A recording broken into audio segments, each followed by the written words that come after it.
అని వాళ్ళు వీళ్ళు ఎన్నెన్ని అన్న పసి పిల్లవాడు నవ్వాడు.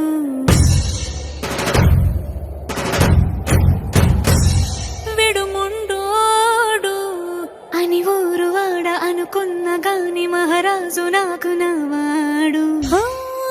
మాట పెడుసైనా మనసులో వెన్న రాయిలా ఉన్నవాడిలోన దేవుడెవరికి తెలుసును నాకన్నా.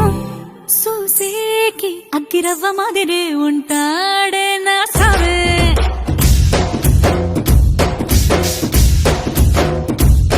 మెత్తాని పత్తి పువ్వుల మరేసంటో